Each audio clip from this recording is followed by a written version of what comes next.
एक दूसरे पर आरोप प्रत्यारोप सोशल मीडिया पर लगाते हैं और कई ऐसे वीडियो भी वायरल होता है। चुनावी माहौल है तो कई तरीके के वीडियो आगे भी सामने आएंगे। ऐसे लोगों से क्या अपील करना चाहोगे? बेनीवाल अशोक गहलोत के इशारों पर काम कर रहे हैं और बड़े जाट नेताओं को हराने की जो रणनीति है वो हनुमान बेनीवाल लेकर चलते हैं, जिसमें उन्होंने ओसिया से दिव्या मदेरणा का नाम लिया, बायतू से हरी चौधरी का नाम लिया। क्या किशोर सिंह कानोड़ उमेदराम जी के साथ आ रहे हैं या किसी और के साथ जा रहे हैं? उनके कार्यकर्ता विरोधी को लेकर की विशेष क्या रणनीति चल रही है? क्यों चुनौती नहीं मानते? क्योंकि सामने बड़ा नाम बताते हैं, बड़ा दिग्गज नाम है हरी चौधरी का। तो अब नमस्कार साथियों, चुनावी वर्ष है और चुनावों में नेताओं की चर्चा नहीं हो, नेताओं की बात नहीं हो तो चुनावों का माहौल ऐसा बनता नहीं है। लेकिन बाड़मेर जिले और बालोतरा जिले की बात करें तो सबकी नजरें एक सीट पर है, वो सीट है बायतू। क्योंकि यहाँ पर कांग्रेस से CWC सदस्य और पंजाब के प्रभारी हरी चौधरी मैदान में है, विधायक है यहाँ से। लेकिन उनके सामने चुनौती के रूप में खड़ी है RLP और भारतीय जनता पार्टी। RLP का सबसे ज़्यादा प्रभाव इन दिनों बायतू में देखा जा रहा है और बाड़मेर जिले का भी देखें तो RLP काफ़ी मजबूत स्थिति में बायतू से अपनी दावेदारी जता रही है। और वो सत्ता संकल्प यात्रा को लेकर कल है जो बायतू के पाटोदी में आ रहे हैं और पाटोदी में जो अल्पसंख्यक बहुल्य क्षेत्र है वहां पर विशाल जनसभा करने वाले हैं। और क्योंकि पिछली बार के चुनाव की गणित देखें तो RLP पाटोदी में काफ़ी पिछड़ी थी और इस बार सबसे पहले पाटोदी में RLP ये चाहती है कि हम यहाँ से लीड लेकर आगे बढ़े तो बायतू को जीत सकते हैं। इसी मुद्दे को लेकर खास बातचीत के लिए उमेदराम जी बेनीवाल हमारे साथ है। सर, चुनावी समीकरणों में अब तो गाड़ियाँ काफ़ी तेज भागने लग गई है। बिल्कुल एकदम चुनावी माहौल है, लेकिन हमारी तो तैयारी डे 1 से चल रही थी और RLP हमेशा चुनावी मूड का नहीं है बिल्कुल। लेकिन अब तो जब भी कोई पीड़ित की बात हो, शोषित की बात हो, कोई मुद्दे की बात हो, अगर विपक्ष की भूमिका किसी ने निभाई है तो RLP पार्टी ने निभाई। राजस्थान में पिछले दिनों जब आप देख रहे हो, जब भी किसानों का क्लेम नहीं आया तब RLP ने आंदोलन किया। सेना भर्ती के मामले में देखो, RLP ने सबसे पहले मुद्दा उठाया कि ये सिस्टम नहीं होना चाहिए। और बजरी का मामला हो, सबसे बड़ा जो बजरी का मुद्दा था, 3 महीने तक यहाँ लगातार सड़कों के ऊपर संघर्ष किया। और भी किसी भी तरीके का कोई भी मुद्दा हो, सबसे पहले जनहित के मुद्दों को उठाने में RLP पार्टी सबसे आगे रही है। और ऐसा नहीं है कि अभी हमारी पार्टी शुरू से ही सक्रिय थे और अब आज भी हैं। और अभी पाटोदी के अंदर जो पिछली बार जो कमियां थोड़ी बहुत रह गई थी उनको सबसे पहले सुधार कर पूरी तैयारी के साथ में RLP बायतू में चुनौती नहीं मानते? क्योंकि सामने बड़ा नाम बताते हैं, बड़ा दिग्गज नाम है हरी चौधरी का। तो उमेदराम जी इस गैप को कैसे पाटने की कोशिश कर रहे हैं? देखिए, जनता से बड़ा कोई नहीं है। लोकतंत्र के अंदर सबसे बड़ी जनता होती है और जनता का जहाँ मन होता है वही उसी की जीत होती है। और इस बार लग रहा है कि जनता ने मन बना लिया है कि RLP पार्टी को जिताने का, और जन जन के मन के अंदर RLP के प्रति समर्थन करने का भाव उत्पन्न हो चुका है। एक लहर चल चुकी है, उस लहर को कोई रोक नहीं सकता। पिछले चुनावों की बात तुलना करें तो इस बार का चुनाव कितना कठिन या सरल होगा उमेदराम जी के लिए? देखिए, चुनाव कठिन सरल ये तो जनता के ऊपर डिपेंड है, लेकिन हम कोई चुनौती नहीं मानते। किसी भी काम को मन से करते हैं, लगन से करते हैं, मेहनत से करते हैं। उस मेहनत, मन और लगन से कोई कमी नहीं छोड़ेंगे। बाकी फैसला जनता के हाथ में है, पर जनता का आशीर्वाद इस बार पूरा हमारे RLP पार्टी पर रहेगा, ये हमें पूरा भरोसा है। सर, पिछली बार तो नए थे, पाटोदी को लेकर की विशेष क्या रणनीति चल रही है? क्योंकि जब पिछली बार के चुनावों की काउंटिंग हो रही थी, जैसे ही पाटोदी के अंदर प्रवेश किए तो RLP बैक होती गई और 13,000 वोटों से अधिक वोटों से आपको हार का सामना करना पड़ा था। इस बार ज़्यादा फोकस पाटोदी पर है या विशेष तौर पर पूरे क्षेत्र पर है? देखिए, पिछली बार पाटोदी के ऊपर थोड़ा कम ध्यान दे पाए क्योंकि नए थे और नया कैंडिडेट होने के नाते लोग इतने जानते भी नहीं थे। कैंपेनिंग सब जगह अच्छी थी, लेकिन पाटोदी की तालमेल मैनेजमेंट बैठ नहीं पाया। लेकिन इस बार शुरुआत पाटोदी से है। पिछली बार उस क्षेत्र से बायतू गिड़ा से शुरुआत थी, लेकिन इस बार कैंपेनिंग की जो भी शुरुआत होगी पाटोदी से होगी। और हमें पाटोदी की जनता पर, 36 कौम के लोगों पर पूरा भरोसा है कि इस बार वो RLP को सपोर्ट करेगी, क्योंकि जनता परेशान हो चुकी है नेताओं के झूठे वादों से। भाषणों के अंदर बड़ी बड़ी बातें करते हैं, विवाद नहीं होना चाहिए, बाहरी ताकतें। वो बताए तो सही, कौन विवाद कर रहा है और कौन बाहरी ताकतें?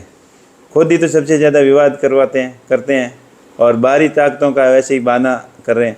बाहर का कौन हुआ? मैं कोई बाहर का थोड़ी हूँ जो उनके सामने चुनाव लड़ रहा हूँ। मैं तो यहाँ लोकल हूँ। और हनुमान जी को वो बाहर का बता रहे हैं, तो हनुमान जी तो पार्टी के सुप्रीमो हैं। तो वैसे राहुल गांधी उनके पार्टी के सुप्रीमो है, वैसे हनुमान जी आरएलपी के सुप्रीमो है, तो वो कौन से बाईतुके हो गए? या बीजेपी वाले नड्डा साहब वो कौन से बाईतुके हो गए? सभी बाहर के लोग ही है ना, यहाँ स्थानीय लोग ही तो चुनाव लड़ रहे हैं। और हनुमान जी हमेशा स्थानीय लोगों को ही प्राथमिकता देते हैं, और वो लोग जो आखिरी पंक्ति में बैठे लोग सत्ता तक कैसे पहुँचे, आगे कैसे आए, वो ही हमेशा हनुमान जी का प्रयास रहा है और आगे भी वही रहेगा। किशोर सिंह कानोड़ ने एक अपने पैलेस पर कार्यकर्ताओं का सम्मेलन बुलाया, सभा बुलाई और एक रणनीति तय करने की कोशिश की। क्या किशोर सिंह कानोड़ उमेदवार राम जी के साथ आ रहे हैं या किसी और के साथ जा रहे हैं, उनके कार्यकर्ता और उनके समर्थक? देखो, उन्होंने पिछली बार चुनाव लड़ा था बसपा से और अच्छे वोट आए थे और उनके साथ में भी लोग हैं, तो उन्होंने चुनाव के बाद में राजनीति से लगभग सक्रियता नहीं रहे, कभी कभार आते रहे। लेकिन जब चुनाव नज़दीक आए, उनका भी फर्ज बनता है कि 27-28 हज़ार लोगों ने उनका समर्थन किया, तो उनसे उन्होंने राय ली, सलाह मशवरा किया। लेकिन उन्होंने यही बोला कि आपका जहाँ मन हो वहीं आप सपोर्ट करना, और ज़्यादा लोगों का मन है उधर ही आप सपोर्ट करना। तो ऐसा कुछ नहीं था कि कोई पार्टी विशेष को समर्थन करने के लिए वो सभा बुलाई। वो उनको धन्यवाद दिया कि पिछली बार आप साथ में रहे, आगे भी अगर ज़रूरत पड़ती है मेरे को तो आप मेरा साथ देना, और अब के इस चुनाव के अंदर जहाँ ज़्यादा लोग जिधर हो उधर आप रहना और अपने मन से रहना।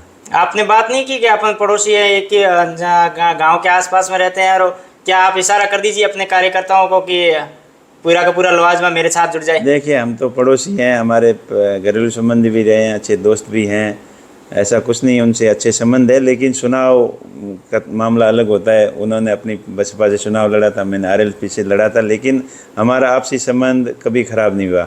और लोग जो जातिवाद की बातें करते थे और जब चुनाव नज़दीक आते थे तो जाट राजपूत के दंगे भी होते थे, कासुनी भी होती थी, लेकिन हम दोनों ने मिलकर यही प्रयास किया कि इस तरीके की दुर्भावना चुनाव के अंदर कभी ना फैले।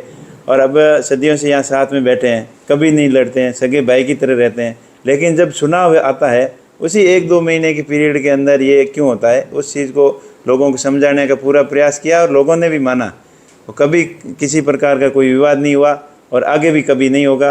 आपस में पड़ोसी हैं, भाई की तरह रहते हैं, आगे भी रहेंगे।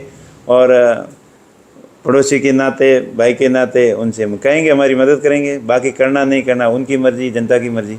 सर, हरीश चौधरी अक्सर अब भाषणों में ये बातें कह रहे हैं कि जो बाहरी है, हालांकि नाम किसी का नहीं लिया, इशारा किया कि राजपूतों के प्रति उनकी क्या स्थितियां हैं, किस प्रकार के कमेंट करते हैं, किस प्रकार की भाषणों में बातें करते हैं। क्या वो प्रभाव इन चुनाव में आप पर नहीं पड़ेगा? नहीं, ऐसी कुछ नहीं है, तो राजनीतिक बातें होती रहती है। अब चुनाव नज़दीक आए, उनको सभी लोग याद आने लगे। 4.5 साल तक ये वही लोग थे, कभी मिलने के प्रयास करते थे, तभी नहीं मिलते थे और उल्टी सीधी बातें, विवाद फैलाना खुद करते थे। लेकिन अब जैसे ही चुनाव नज़दीक आया और इनको थोड़ा सा महसूस हुआ कि हालत थोड़ी ख़राब है या ठीक नहीं है, तब इनको सभी याद आए और फालतू में आरोप लगाते हैं। और उनको तो सिर्फ सपने में हनुमान जी दिखते हैं और कोई किसी की चिंता नहीं है। और जब भी भाषणों में टारगेट करते हैं आरएलपी पार्टी को करते हैं। और वैसे इनका हरी जी का नहीं, और भी जो बड़े नेता हैं बीजेपी कांग्रेस के, दोनों पार्टियों के, उनको सिर्फ और सिर्फ खतरा है तो हनुमान जी से है, और हमेशा वो हनुमान जी उनको चुनौती के रूप में नजर आते हैं। खतरे की बात की तो ज्योति मिर्धा की बात कर लेते हैं। ज्योति मिर्धा का भी बयान आया कि हनुमान बेनीवाल अशोक गहलोत के इशारों पर काम कर रहे हैं और बड़े जाट नेताओं को हराने की जो रणनीति है वो हनुमान बेनीवाल लेकर चलते हैं, जिसमें उन्होंने ओसिया से दिव्या मदेरणा का नाम लिया, बायतू से हरीश चौधरी का नाम लिया। बड़े तो मदेरणा साहब बहुत बड़े नेता थे ना, उनको किसने किया? वो अपनी नीतियों से होते हैं, जो अपनी राजनीतिक कूटनीतिक चाल, सोच समझ और वो परिपक्वता उनकी खुद के ऊपर निर्भर करती है। खुद की काबिलियत अंदर होती है ना, तो उस काबिलियत को कोई हरा नहीं सकता। वो तो खुद की कमियां है, दूसरों के ऊपर आरोप लगाने से क्या होगा? किसने ख़त्म किया, किसने पैदा किया, ये तो खुद के ऊपर डिपेंड करता है। बाकी जनता का आशीर्वाद रहता है। अगर जनता का आशीर्वाद उनके साथ रहता तो उनकी ये हालत नहीं होती। और उन्होंने कुछ न कुछ गड़बड़ की होगी, सीबीआई ईडी वीडी जो पीछे लगी होगी, कोई मजबूरियां रही होगी, तो उन्होंने पार्टी छोड़ के वहाँ भागे हैं। और हनुमान जी के ऊपर तो निराधार आरोप लगाते हैं। ऐसा हनुमान जी के मन में कुछ है ही नहीं कि किसको पॉलिटिकल रूप से ख़त्म करना है, किसको नुकसान पैदा करना है। उनकी तो हमेशा यही भाव रहता है कि मदद का, जो उनके पास मदद मांगने जाता है उनकी मदद करते हैं। और ये कभी नहीं पूछते तू कौन सी जाति का है, कौन से धर्म का है, कौन सी पार्टी का है, और सच्चे मन से उनके पास जाता है तो वो सच्चे मन से उनकी मदद करते हैं। बायतू की बात करें तो बायतू में पिछले 5 सालों में उमेदराम जी ने कई ऐसे काम किए हैं, कई सपोर्ट भी किया आर्थिक रूप से कई संस्थाओं को, या फिर किसी व्यक्तिगत सपोर्ट की बात करते हैं तो लोगों में चर्चा है कि उमेदराम इतना पैसा कहाँ से लाते हैं जो हर किसी को दे देते हैं। देखिए, पैसा तो हमारे कोई पैसे वाले हैं नहीं, हमने तो खुद मेहनत की है। शुरुआत में किसान के बेटे हैं कि जो किसानी के काम भी किए हैं, हल मेरे चलाया हुआ है, और भी खेती के सारे काम किए हुए हैं, मजदूरी की हुई है, जिगर भेजे हुए, टेक्सटाइल के काम किए हुए, हैंडीक्राफ्ट के काम किए। मैं ऐसी सभी परिस्थितियों से गुजरा हुआ हूँ। तो और पैसे की रही बात, तो पैसे भगवान का आशीर्वाद है, देने वाले ने खूब दिया है और भी देगा। जिस क्षेत्र में लगते हैं, काम करते हैं, तो मन लगा के करते हैं। अब रही बात पैसे की, पैसे लोगों का सपोर्ट मिल रहा है, खूब लोगों का आशीर्वाद मिल रहा है, और इस वजह से लोगों की दुआओं की वजह से सब सिस्टम चल रहा है। और जितना ये कह रहे हैं कि इतना पैसा किया, वैसा कुछ नहीं है। जितनी हमारे से मदद होती है उतनी पहले से ही करते आ रहे हैं। शिक्षा के क्षेत्र की बात करो, अपने गांव की स्कूल की बात करो, या जिस ज़रूरतमंद को अपनी सामर्थ्य अनुसार हमेशा मदद करने की कोशिश की, और उस कड़ी में अभी भी कर रहे हैं। लेकिन पहले इतने लोगों में पॉपुलर नहीं थे, अब लोगों के में ज़्यादा लोग जुड़े हुए हैं, तब वो थोड़ा सा करते हैं तो ज़्यादा लोगों को पता चलता है। लेकिन हम तो शुरुआत से ही मदद की भावना रहती है और मदद करते आए हैं। सर, ये स्मार्ट क्लास वाला क्या फंडा है? धोरों में स्कूल है, वहाँ पर आपने स्मार्ट बोर्ड लगा दिए, ऑनलाइन पढ़ रहे हैं बच्चे। देखिए, स्मार्ट क्लासरूम का मैंने सबसे आज शिक्षा के क्षेत्र में इन पूर्ववर्ती सरकारों ने कुछ खास कदम नहीं उठाया। अगर मेन एम ये इसको रखते कि शिक्षा एजुकेशन को स्टैंडर्ड को सुधारना है, तो सारी समस्याओं का समाधान हो सकता है। क्योंकि बाबा साहब भीमराव अम्बेडकर ने ठीक ही कहा था कि शिक्षा वो शेरनी का दूध है, जो पिएगा वो दाढ़ेगा, और शिक्षा जो शिक्षित हो गया वो सारे कष्टों से मुक्ति पाने का जरिया शिक्षा है।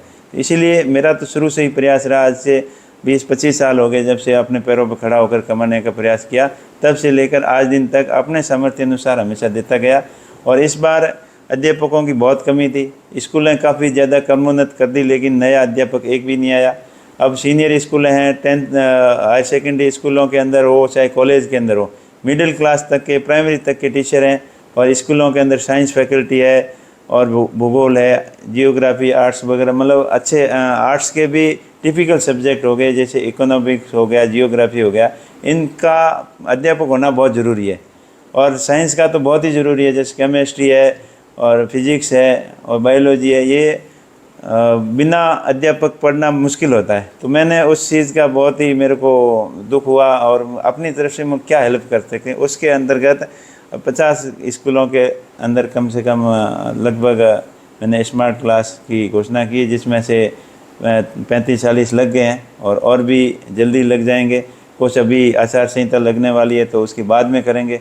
मेरा ये मानना है कि, और मेरा मन भी है कि बायतू के अंदर जितनी स्कूलें हैं हायर सेकेंडरी, उन सभी स्कूलों के अंदर अपनी निजी कमाई से, अपने पैसे से एक स्मार्ट बोर्ड में लगाऊं, ताकि लोगों को प्रेरणा मिले कि अध्यापकों की कमी लोग गांव वाले तो पूरे नहीं कर सकते, लेकिन वो सिस्टम देखकर गांव वाले अपने सहयोग से भी, वो अगर सभी स्कूलों के अंदर गांव वाले सहयोग करके उससे प्रेरणा लेकर 4-4, 5-5 बोर्ड गांव वाले लगा सकते हैं। कोई बाहर नहीं है, क्योंकि हर एक गांव में आप देखते आए हो, सामाजिक प्रोग्राम होते हैं, धार्मिक प्रोग्राम होते हैं, उसमें लाखों रुपए, करोड़ों तक भी खर्च होते हैं। लेकिन गांव के लिए अगर 2-2 हज़ार रुपये बच्चा स्कूल पे पढ़ता है, उसके ऊपर 2-2 हज़ार रुपये का चंदा अगर गांव वाले करके करें, तो पूरी स्कूलों के अंदर स्मार्ट क्लासरूम डिजिटल सिस्टम लग सकता है। और उसके अंदर खाली मॉनिटरिंग की ज़रूरत है।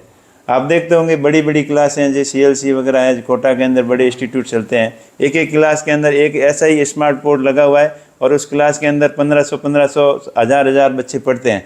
खाली सिस्टम मॉनिटरिंग करने वाला एक बंदा रहता है, और वही सिलेबस अलग अलग क्लास जितने लगे हुए हैं उनके अंदर रहता है। तो हमारा यही है कि ये मॉडल सिस्टम है, आज का लेटेस्ट सिस्टम है। इसके अंदर YouTube से पढ़ा सकते हो, ऑनलाइन किसी को कनेक्ट करके जोड़ सकते हो, रिकॉर्ड क्लास पढ़ा सकते हो।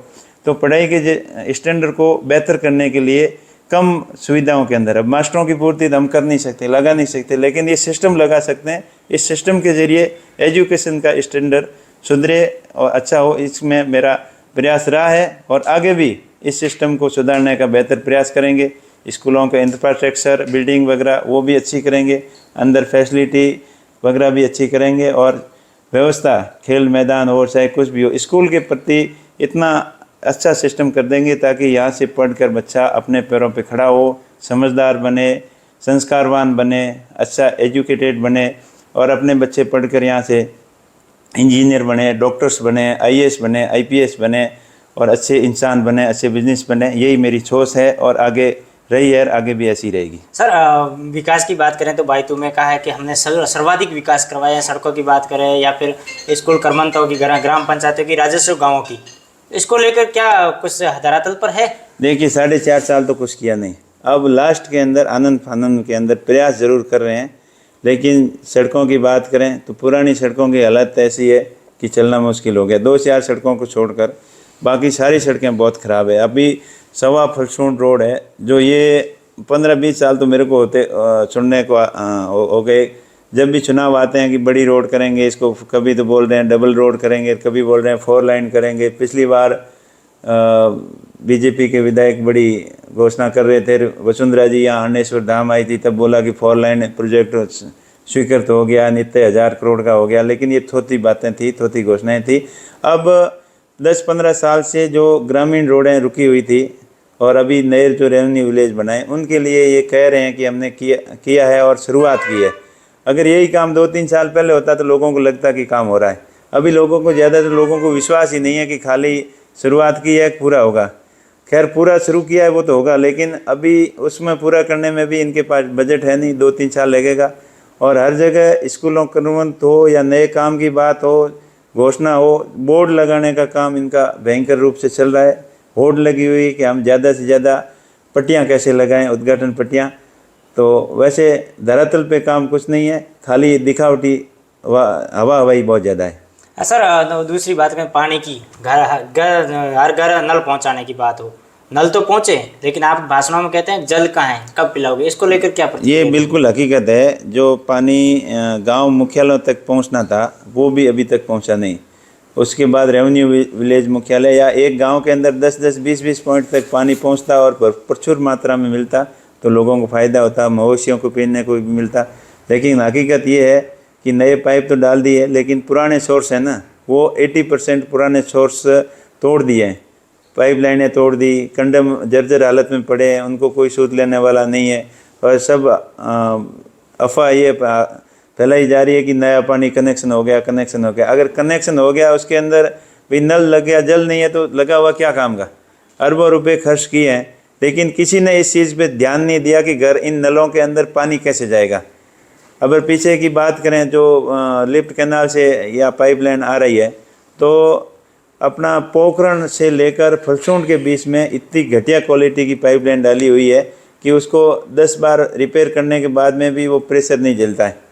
वहाँ इतना घटिया निर्माण हुआ। अफसरों और नेताओं ने मिली भक्ति से जो पाइपलाइन डाली थी, वो बैक फिलिंग करते ही पाइपलाइन पिसक गई और उसके अंदर इतने बड़े बड़े गैप आ गए हाथ डाले हुए। तो उस लाइन के अंदर घुस के लोगों ने, इंजीनियरों ने, और सोल्यूशन वगैरह कुछ लगा के टेम्परेरी अरेंजमेंट किया। उसका 6 kg प्रेशर ऐसा कुछ है, मुझे पूरा ध्यान नहीं है, लेकिन उसकी कैपेसिटी का मतलब 10% भी वो प्रेशर नहीं झेल पा रही, इसलिए पानी पूरा आ नहीं रहा है। और थोड़ा बहुत आ रहा है, वो इनकी प्राथमिकता रिफाइनरी को देने की, लोगों की किसी को चिंता नहीं है। कोई पानी टैंकर भरता है, उसके ऊपर मुकदमा करवा देते हैं। अरे पानी पीने के लिए तो ले जा रहा है, वो कौन सा पानी? अगर पैसे लेके ले जा रहा है तो वो अपने खर्चे का तो पैसे ही ले रहा है। आखिर ले जाके पानी को कोई खेती थोड़ी कर रहा है या कोई अलग उद्योग में थोड़ी काम ले रहा है। उन लोगों को बहुत समस्या आ रही है। सरकार, पूर्ववर्ती सरकारों की नाकामी रही है। अगर इन सिस्टम को ठीक करना है तो इस लाइन के पैरेलल और लाइन लानी पड़ेगी और पुराने वाटर सोर्सेज हैं उनको सुदृढ़ करना पड़ेगा, तभी जाके समस्या का समाधान होगा। और अभी ये एक ट्यूबवेल का सिस्टम चला रखा है जहाँ पानी का कोई अता पता नहीं है। 25-30 लाख रुपए जो जाओ उसको ट्यूबवेल, और वो किस शर्त पे कि हमारे साथ रहोगे तो तुम्हारे को ट्यूबवेल, हमारे साथ रहोगे तो तुम्हारे को सड़क मार्ग से जोड़ा जाएगा, हमारे साथ रहोगे तो तुम्हारा ये काम किया जाएगा। मतलब एक दबाव की राजनीति, एक प्रेशर की राजनीति, जो मतलब सत्ता का दुरुपयोग किस हद तक होता है उस हद तक दुरुपयोग करके लोगों को दबाने का प्रयत्न कर रहे हैं। लेकिन जनता सब समझदार है, जागरूक है, इनकी एक भी चाल काम नहीं आएगी। जनता ने तो इस बार पूरा मन बना लिया है। मत का अधिकार क्या होता है? मन से अपने मन से जो वोट करता है वही मत है, लेकिन मन जनता ने आरएलपी के पक्ष में इस बार पूरा बना लिया। सर, पाटौदी में अल्पसंख्यक नेताओं को साधने की कोशिश कर रहे हैं, पूर्व जिला परिषद सदस्य और पंचायत समिति सदस्य हाजी मूसे खान आपके साथ घूम रहे हैं, क्या ये अल्पसंख्यकों का कुछ है तालमेल? मैं कह रहा हूँ ना, 37 कौम के सभी लोगों का मन है इस बार आरएलपी पार्टी के साथ जुड़ने का। इस कड़ी में हाजी साहब भी जुड़े हैं और भी कई नाम आपके सामने आएंगे, कई बड़े नेता, कई पूर्व सरपंच, कई पूर्व जिला परिषद सदस्य, पूर्व मेरे जनप्रतिनिधि, और आचार संहिता लगने दो उसके बाद तो आधे से ज़्यादा सरपंच भी हमारे साथ में आएंगे, क्योंकि आने का मन है लोगों का। लेकिन इनकी प्रेशर की राजनीति इतनी है, सरपंचों को पेमेंट के डर से डराया जाता है, कभी वो कोई फाइल खुलवा देंगे, कोई नरेगा की इंक्वायरी करवा देंगे, कुछ करवा देंगे। इस डर और खौफ लोगों को बहुत ज़्यादा है। ये डर खौफ ख़त्म होने वाला है। ये होने के बाद में बहुत ज़्यादा लोग हमारे साथ में जुड़ेंगे, क्योंकि हमने किसी के साथ में भेदभावपूर्ण राजनीति करने नहीं की है और नहीं आगे करेंगे। सर, सोशल मीडिया का ज़माना है, कार्यकर्ताओं एक दूसरे पर आरोप प्रत्यारोप सोशल मीडिया पर लगाते हैं और कई ऐसे वीडियो भी वायरल होता है। चुनावी माहौल है तो कई तरीके के वीडियो आगे भी सामने आएंगे। ऐसे लोगों से क्या अपील करना चाहोगे और जो विरोधी है उनको क्या कहना चाहोगे? देखिए, ऐसी ये अपोजिशन पार्टी खूब करने का प्रयास करेगी, किया भी है, और पिछले चुनाव में लास्ट 2-3 दिन रहते ऐसे वीडियो भी किए थे और कुछ विवादित नारे भी लगाए थे। तो मैं तो जनता से यही अपील करूँगा कि आप सावधान रहें, अपनी सूझबूझ से काम लें और आपसी भड़काऊ दंगा भड़काने का, जातिवाद का, धर्म का और मूर्ति का, मंदिर का, किसी भी हद तक ये गिर सकते हैं, जा सकते हैं अपने चुनाव जीतने के लिए। क्योंकि इन्होंने अब लोगों में बातें करते हैं चाहे पैसे कितने भी खर्च हो, क्योंकि इन्होंने तो खूब सारे भ्रष्टाचार किया और सरकारी कामों का निर्माण, घटिया निर्माण करके और उल्टे सीधे काम करके खूब सारे पैसे हैं इनके पास। तो ये जनता में यही संदेश फैला रहे हैं कि चाहे पैसे कितने लग जाए, कैसे भी हो, चुनाव जीतना है। जनता से इनको कोई लेना देना नहीं है, कोई लड़े कोई मरे, आपस में कुछ भी हो जाए, और ये करवाएंगे भी और प्रयत्न कर रहे हैं और आगे भी करेंगे। मैं तो जनता से यही अपील करूंगा कि अपनी सूझबूझ से आपसी भाईचारा कायम रखें। मत का ऐसी बात है, वोट तो अपना मन हो वहाँ दें, जो आपके दिल में अच्छा लगे, सच्चा लगे, ईमानदार लगे, नेक लगे, वो उनके जनता के ऊपर डिपेंड है। वो सब समझदार हैं, वो अपने सब विवेक से काम ले और आपसी भाईचारा बिल्कुल कायम रखे। इस तरीके की झूठी अफवाहों पे ध्यान न दें, और कोई भी ऐसी घटना होती है तो पूरी हकीकत तय तक जाए, बिना ऐसी वीडियो को आगे वायरल भी नहीं करें और आपसी संयम रखें, तालमेल रखें। सर, चुनौती किसे मानते भाई तुम्हें, कांग्रेस को या भारतीय जनता पार्टी को आरएलपी? भाई, हम तो चुनौती ऐसी कोई बात नहीं है, हम तो जनता का मन है और जनता ने इस बार मन बना लिया है और बाकी जनता ही सब सर्वोपरि है। और सामने वाली दोनों पार्टियां बड़ी पार्टियां हैं, अपने बड़े प्रयास करेगी, लेकिन हमें चुनौती जैसा कुछ हमें लग नहीं रहा है। हमें तो यही लग रहा है कि जनता ने इस बार मन पूरा बना लिया आरएलपी के पक्ष में। देखते हैं, उमेदवार राम जी ने पूरी बात बताई, कह रहे हैं कि जनता ने मन बना लिया। ये तो चुनाव में मतगणना होगी, उस दिन पता चलेगा कि आखिर जनता ने किसके प्रति मन बनाया है और किसको अपना विधायक चुना है। धन्यवाद, बहुत बहुत शुक्रिया।